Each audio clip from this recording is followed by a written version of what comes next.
जवं मारुततुल्यवेगं जितेन्द्रियं बुद्धिमतां वरिष्ठं वातात्मजं वानरयूथमुख्यं श्रीरामदूतं शरणं प्रपद्ये श्रीरामदूतं शरणं प्रपद्ये।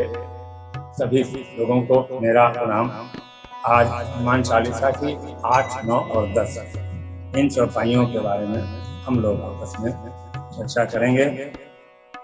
पहले 3 चौपाइयों को हम लोग गाते हैं। चरित्र सुनिरे को रसिया, राम लखन सीता मन बसिया। सूक्ष्म रूप धरि सियहि दिखावा, विकट रूप धरि लंक जरावा। भीम रूप धरि असुर संहारे, रामचंद्र के काज संवारे। हनुमान जी भगवान के चरित्रों को सुनने में, गुणगान करने में परम रसिया। रसिया का मतलब है उनको विशेष रुचि। यूं कह लीजिए कि भगवान का नाम जपने में और भगवान के गुणों का गान करने में, भगवान की चर्चा करने में, राम जी की चर्चा, राम जी की रामायण, जहाँ जहाँ उनको चर्चा होती है वहाँ वहाँ हनुमान जी उसमें इंटरेस्ट लेते हैं, रस लेते हैं और उसमें भाव विभोर होकर के डूब जाते हैं। रामचरित्र सुनबे को रसिया। रामचरित्र का सीधा सीधा हमारे विचार से ये मतलब है कि रामचरित सुनबे को। रामचरित मतलब रामचरित मानस। रामायण रामचरित अर्थात रामचरित मानस। तो मानस सुनते सुनते हनुमान जी भाव विभोर हो जाते हैं। जहाँ जहाँ भगवान का कीर्तन होता है, जहाँ जहाँ भगवान के गुणों का गान होता है, वहाँ वहाँ हनुमान जी उपस्थित रहते हैं। यत्र यत्र रघुनाथ कीर्तनम तत्र तत्र मस्तकांजलम, वास्तवारि परिपूर्ण लोचनम मारुतिम नमत राक्षस। कहने का तात्पर्य है कि हनुमान जी सब जगह उपस्थित रहते हैं। अब आप यहाँ पे एक विशेष बात है, देखिए कि हनुमान जी का जो अष्टसिद्धि नवनिधि के दाता वाला जो विशेष वरदान प्राप्त है पूरे संसार में, अर्थात हम तो कह सकते हैं कि तीनों लोग जहाँ जहाँ राम चर्चा होती है, राम का कीर्तन होता है, भगवान के गुणों का गान होता है, वहाँ वहाँ हर जगह हर स्थान पर हनुमान जी अपने विशेष गुणों के कारण और वहाँ पे उपस्थित रहते हैं। उपस्थित रह करके भगवान की चर्चा सुनते हैं और अपने आंखों में आंसू भरे रहते हैं। इतना मग्न हो जाते हैं तो अपने आप को रोक नहीं पाते हैं। भक्त भी भगवान की चर्चा करने में भाव विभोर होकर के कहते हैं कि भगवान राम ने कहा है कि मन गुण गावत पुलक शरीरा, गदगद गिरा नयन बह नीरा।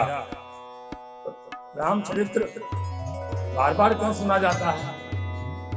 कई बार कई संत महापुरुषों ने बताया है कि हम कोई एक बार पिक्चर देख लेते हैं, कोई स्टोरी सुन लेते हैं, उसको बार बार सुनने का मन नहीं करता है। लेकिन भगवान की लीलाओं को सुनने का एक विशेष गुण है। विशेष बात यह है कि हम जितनी बार सुनेंगे उतने ही सुनने को मन। मानस में तुलसीदास जी लिखते हैं कि रामचरित जय सुनत अघाही, रस विशेष जाना तिन नाना। एक प्रसंग उत्तरकांड में आता है, राम राज्य हो जाता है और सारे लोग सुखी हो जाते हैं। राम राज बैठे थे रोका, तो तीनों लोग सुखी हो, हर्षित भयो गयो सब शोका। तो वहाँ पे बड़ा अच्छा दृश्य होता है। सब लोग भगवान के भक्त होते हैं, घर घर में गीता होती है, रामायण होती है, राम जी के नाम की स्तुति होती है। तो नारद जी को बहुत अच्छा लगता है राम के चरित्रों को देखने के लिए। भगवान विभिन्न प्रकार के मनोहारी चरित्र करते हैं, प्रजा को प्रेम करते हैं। तो लिखा है बार बार नारद मुनि आवहीं और चरित्र पुनीत राम के गावहीं। बार बार नारद जी आते हैं और बार बार नारद मुनि आवे हैं, ब्रह्मलोक सब कथा गाँव। अपने पिता के यहाँ जाते हैं, ब्रह्मलोक में जाते हैं और बार बार भगवान की कथा का गान करते हैं। ब्रह्मा जी इतने प्रसन्न हो जाते हैं उनका, लेकिन उनका तृप्ति नहीं होती भगवान की कथा से। ब्रह्मा जी की तृप्ति नहीं होती। वो कहते हैं कुन कुन तात करो गुण गाने। हे तात, बार बार आप भगवान के चरित्र का गान करिए, बार बार कहिए, बहुत अच्छा लग रहा है। तो अब राम चरित्र क्यों गाया जाता है? क्योंकि रामचरित्र सुनने से, गाने से भगवान की भक्ति प्राप्त होती है। यहिमा रुचिर सप्त सोपाना, रघुपति भगत केर पंथाना। राम कथा का इतना महत्व है, इसको सुनने के लिए देवता भी लालायित रहते हैं, सुर मुनि सब लोग लालायित रहते हैं, पाने के लिए लालायित रहते हैं। तो यहिमा रुचिर सप्त सोपाना, रघुपति भगत केर पंथाना। जो ये 7 सोपान है, 7 कांड है, बाल कांड से लेकर के उत्तर कांड तक 7 कांड जो हैं, ये भगवान की भक्ति को प्राप्त करने के लिए ये 7 सीढ़ियां हैं, जिन पे चढ़ करके हम भगवान को की कथा सुन करके और भगवान को प्राप्त कर सकते हैं, अपने लक्ष्य को प्राप्त कर सकते हैं। तो प्रभु चरित्र सुनबे को रसिया, राम लखन सीता मन रसिया। भगवान राम, सीता जी और लक्ष्मण जी, राम लखन सीता तीनों हनुमान जी के मन में, तीनों हनुमान जी के हृदय में बसे हुए हैं। यहाँ तक कि आप सब लोग जानते हैं कि एक बार प्रसंग आने पर हनुमान जी ने अपना सीना चीर करके भगवान राम और सीता का दर्शन करा दिया था। तो यहाँ पर एक सूत्र ये आता है कि राम लखन सीता को हम मन में कैसे बसे। राम लखन सीता मन बसे। तो राम जी जो हैं वो साक्षात ज्ञान है, लक्ष्मण जी वैराग्य हैं और सीता जी भक्ति है। तो हम ज्ञान और वैराग्य को अपने हृदय में लाएंगे और भक्ति की खोज करेंगे, भगवान का स्मरण करेंगे, भगवान की लीला को जब जाएंगे तो हमें भक्ति माता की प्राप्ति थी। जैसे हनुमान जी को सीता माता की प्राप्ति हो गई थी, तो सीता जी को भक्ति ही कहा जाता है। भक्ति प्राप्त करना है ज्ञान विराग नयन और गारी। तो भक्ति की खोज के लिए मर्मी सज्जन सुमत पुजारी, ज्ञान विराग नयन और गारी, भाव सहित खोजे जय प्राणी, भाव भगत मणि सब सुख। तो नाना प्रकार के ऐसा बताया गया पावन पर्वत वेद पुराना, उनकी जन खोज करेंगे।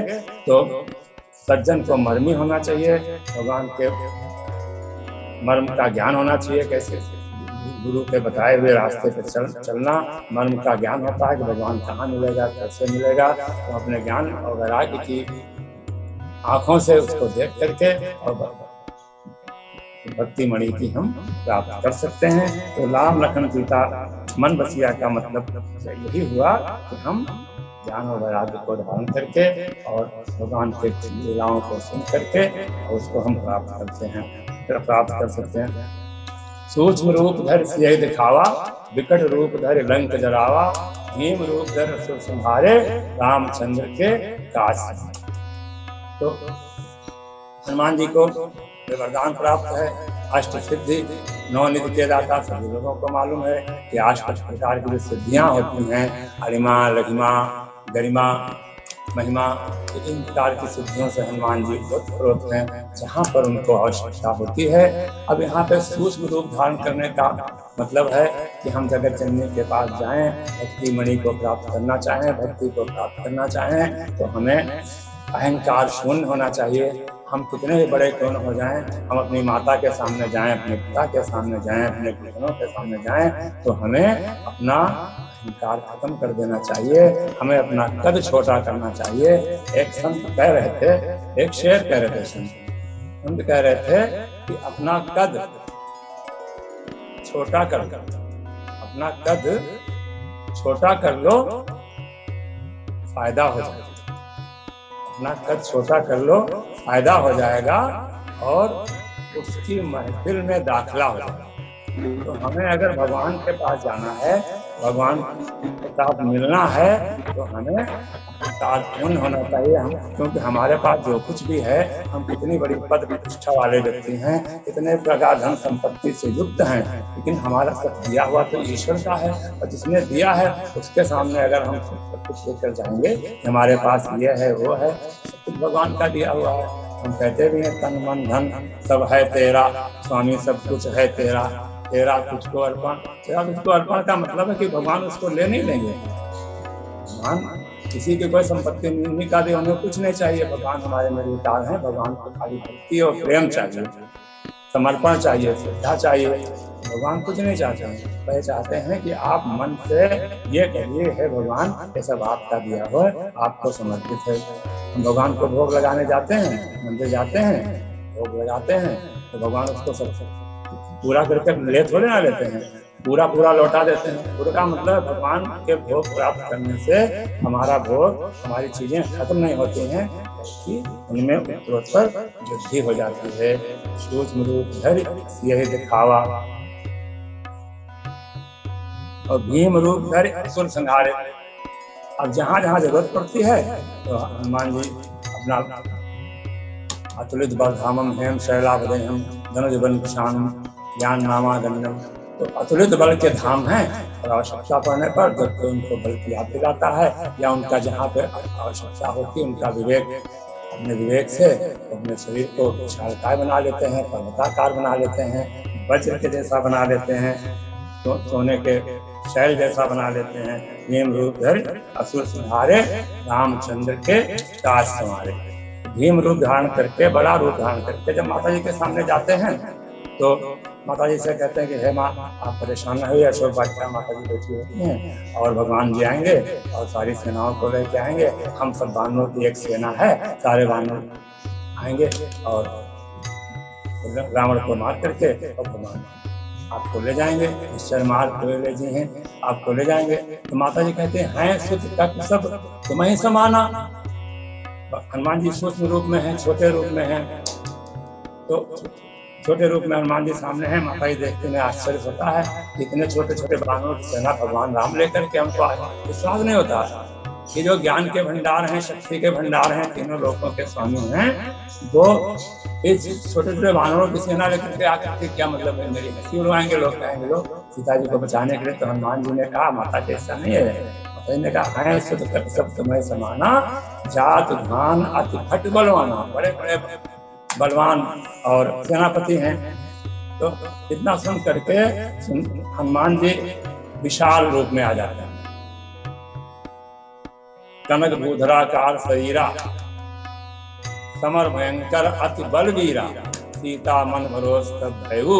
तब सीता जी के मन में व्यवहारिक दृष्टि से ये भरोसा हो जाता है, विश्वास हो जाता है कि हाँ भगवान राम जो सेना लेकर के आएंगे, इसमें हनुमान जी की तरह और बड़े बड़े बहादुर सैनिक, बहादुर वानर भालू होंगे। तो सीता जी के मन में भरोसा हो जाता है, विश्वास हो जाता है। सीता मन भरोस तब भयो। तब हनुमान जी ने सूक्ष्म रूप अपना ले लिया और कहने सुन माता शाखा मृग, हम तो वानर हैं। फिर देखिए हनुमान जी का अहंकार शुरू था, कितना प्रेम से कह रहे हैं सुन माता। माता के सामने कोई कितना बड़ा हो जाता, माता कितना छोटा रहता है। सुन माता शाखा मृग, नहीं बल बुद्धि विशाल, प्रभु प्रताप ते करो नहीं, खाई परम लोग ब्याल। और एक चौपाई विकट रूप धरि लंक जरावा। अब विकट रूप क्या है? विकट माने भयंकर रूप। जब हनुमान जी लंका को जलाते हैं तो अपने दो विद्याओं का, एक विद्या से वो अपने को हल्का कर लेते हैं। दे विशाल परम हरुआई, मंदिर थे मंदिर चढ़। हरुआई माने हल्का, अपने शरीर को बहुत छोटा भी बनाते हैं, हल्का कर लेते हैं। मंदिर थे मंदिर चढ़ जाई, एक मंदिर से, एक घर से दूसरे घर पर जला रहे हैं हनुमान जी, छल छल करके जला रहे हैं, देख देख करके कि कोई घर छूट ना जाए। तो विकट रूप में है। बाबा लिखते हैं हरि प्रेरित ते ही अवसर, चले मरुत 49, अट्ठहास कर घर जा, कपि बड़ लागे आकाश। तो इस प्रकार से अपने विकट रूप में आकर के सारी लंका को जला करके सागर में कूद जाते हैं। पूछ बुझाई कोई श्रम, सारा काम संपन्न करने के बाद फिर धैर्य लघु रूप बहोर, फिर अपने सूक्ष्म रूप में आ जाते हैं और जनक सुता के आगे ठाड़ भयो कर जोर, हाथ जोड़ करके खड़े हो जाते हैं और कहते हैं हे माँ, अब हम प्रस्थान करना चाहते हैं। मात मोहि दीजे कुछ छीना, जैसे रघुनायक मोहि दीन्हा। तो माता जी अपने चूड़ामणि उतार, चूड़ामणि उतार तब गयो, हरस समेत कौन सुध लयो। फिर माता जी से संदेश देते हैं, आप सबको पता है कि मेरा प्रणाम कहना, दोनों भाइयों को प्रणाम करना। जबकि दोनों भाइयों को प्रणाम करने का मतलब वहाँ नहीं था, लेकिन सीता जी ने दोनों भाइयों को प्रणाम करना है। आरत में है, दुख में है, तकलीफ में है। संसार के लोग जब तकलीफ में होते हैं तो छोटा बड़ा कुछ नहीं देखते हैं, सबको प्रणाम करने लगते हैं, हमको बचाओ, सब लोग आओ और सबको मेरा प्रणाम है। हनुमान जी माता जी का संदेश देख करके और एक भयंकर गर्जना करते हुए लंका से पार आते हैं। तो चलत महाधुन गर्ज से भारी, गर्भ समय से निश्चर नारी। सारी निश्चर नारियों का गर्भ श्रवण हो जाता है और हनुमान जी आते हैं और अपने अपने साथियों से मिलते हैं। अपने साथियों से मिलकर के उन्हीं की आवाज में, एक वानर जाति में क्या होता है, जब बहुत खुश होते हैं तो भाषा तो होती नहीं, तो किलकिलाने की, बहुत तेज चीखने की आवाज होती है। नांग सिंध ही पा रहे आवा, शब्द किलकिला कपिन सुनावा। हर से सब दिलोक हनुमाना, सब जाना मुक्त सन तेज विराजा, रामचंद्र राजा। जब हम भगवान का कार्य करते हैं, भगवान का कार्य करने को उत्सुक होते हैं, उनके लीलाओं को आगे बढ़ाते हैं, उनकी चर्चाओं को आगे बढ़ाते हैं, तो एक ऑटोमेटिक तेज हमारे चेहरे पर आ जाता है, स्वतः तेज आ जाता है। क्योंकि राम जी का, हनुमान जी का प्रवेश न जाने अनजाने हमारे पास हो जाता है। जब समय हम भगवान की चर्चा कर रहे हैं कि ऐसा नहीं, यहाँ पर भी हमारे हनुमान जी आंखों में जल लेकर के अदृश्य रूप में हमारे सामने बैठे होंगे और हम उनको इस रूप में सत प्रणाम करते हुए अपनी वाणी को विराम देते हैं। बोलो श्यावर रामचंद्र की जय, महादेव की जय, ओम सतनुमान की जय।